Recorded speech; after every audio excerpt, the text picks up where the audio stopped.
स्वागत है आपका हमारे यूट्यूब चैनल पर और हार्दिक अभिनंदन है। दोस्तों, आज मैं फिर एक नई कहानी लेकर आपके साथ उपस्थित हुआ हूँ। मुझे आशा है कि आपको मेरी कहानी ज़रूर पसंद आएगी। तो चलिए दोस्तों, ज़्यादा समय नहीं लेते हुए वीडियो शुरू करते हैं।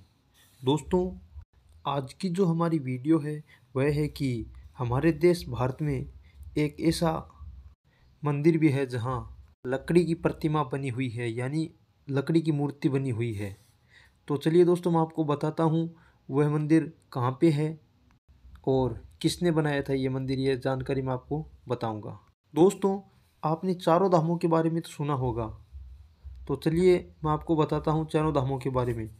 पहली धाम है बद्रीनाथ, दूसरी है द्वारिका, तीसरी है रामेश्वरम, चौथी है पुरी नाम की एक नगरी है, वो चौथी धाम मानी गई है जिसमें वो मंदिर है। यह चारों धाम है जो हमारे देश में सबसे बड़ी मानी गई है।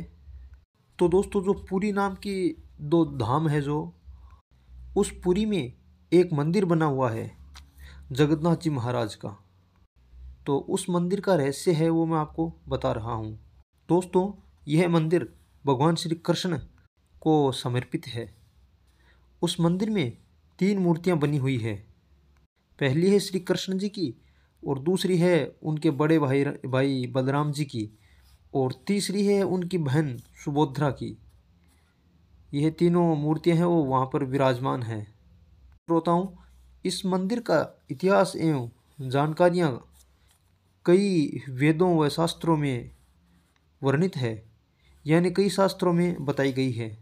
दोस्तों, जब भगवान श्री कृष्ण अपनी परम धाम को गए थे, यानी जब श्री कृष्ण को अपने जाने का समय हो गया था, तो ब्रह्मदेव ने वायुदेव को भगवान श्री कृष्ण के पास भेजा था। औरों के पास तो यमराज आते हैं, भगवान श्री राम के पास भी यमराज आए थे, लेकिन भगवान श्री कृष्ण के पास है वो वायुदेव आए थे। तो पवनदेव है वो श्री कृष्ण के पास आए थे, और पवनदेव ने कहा, हे प्रभु, आपका अब अपनी परम धाम को पधारने का समय आ गया है, और यदि आप यहाँ रहना चाहे तो कोई आपको रोक नहीं सकता। तो भगवान श्री कृष्ण है वो पवनदेव जी से कहने लगे कि अभी पृथ्वी पर भार है वो समाप्त नहीं हुआ है, मुझे इन यादों का अंत करना है, और यादों का अंत करने के बाद मैं खुद चलकर परम धाम को लौट आऊँगा। श्रोताओं, भगवान श्री कृष्ण यादों का अंत करवा देते हैं, और यादों का अंत करवाने के बाद एक वृक्ष यानी पेड़ के नीचे लेट जाते हैं, और भगवान श्री कृष्ण को अपने पूर्व जन्म का बदला बाली को देना था। जब भगवान श्री कृष्ण पेड़ के नीचे लेट रहे थे, तो श्री कृष्ण के पाँव में एक पद्म चमक रहा था।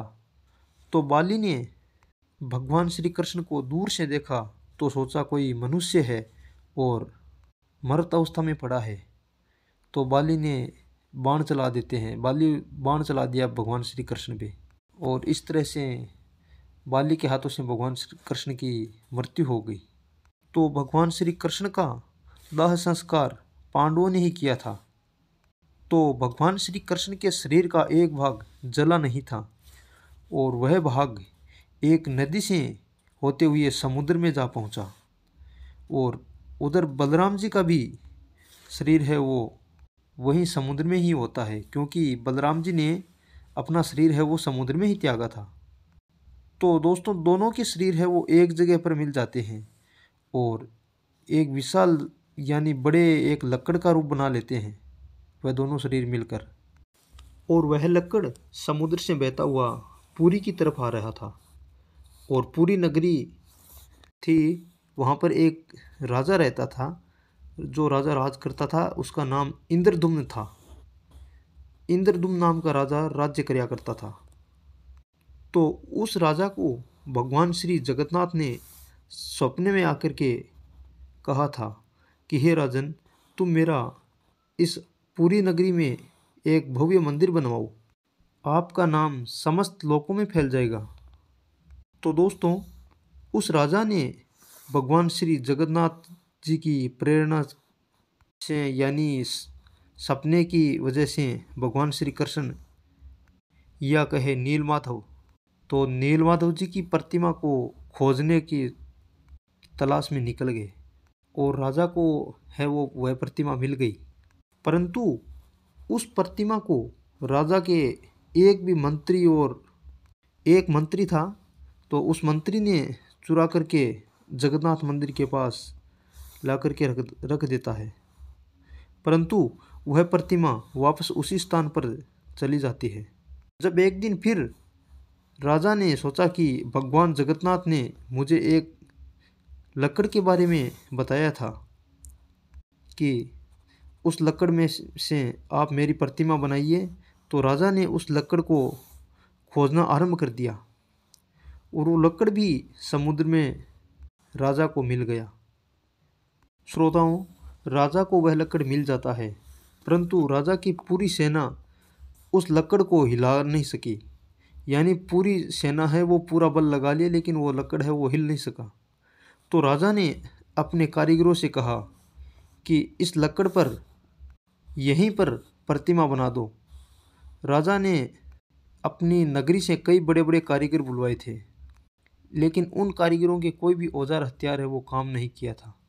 तो श्रोताओं, स्वयं विश्वकर्मा जी एक बूढ़े कारीगर का रूप बनाया और इंद्रधुम्न के पास महल में आए और राजा से कहने लगे, हे राजन, यदि आप मेरी शर्त माने तो मैं आपको इस लकड़ पर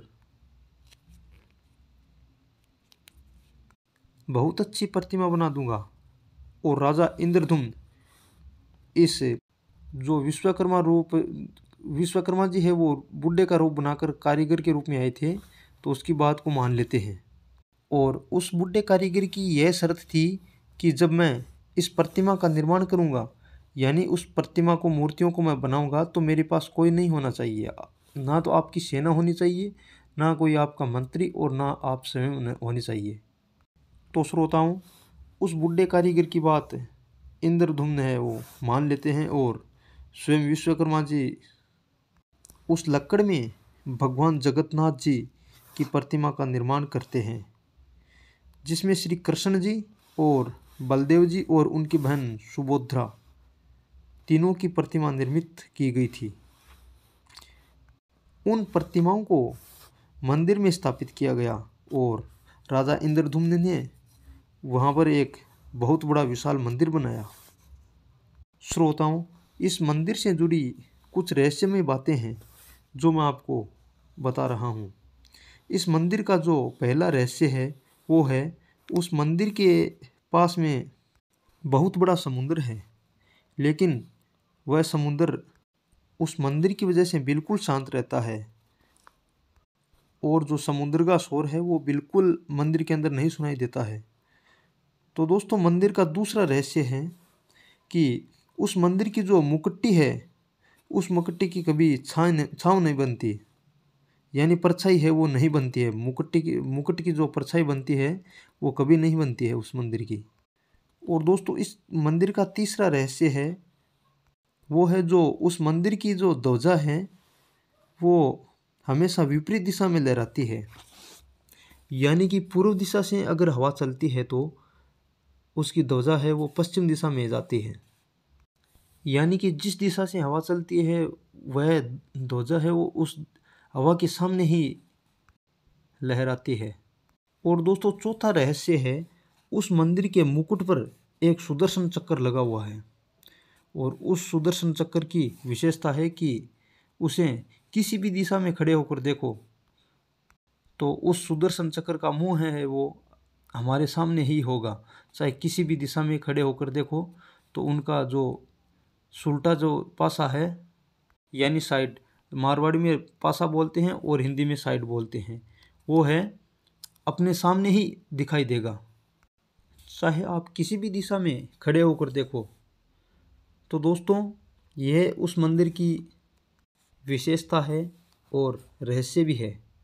दोस्तों, कहानी को यहीं ख़त्म करते हैं। मेरी कहानी कैसी लगी लाइक ज़रूर करना, शेयर करना।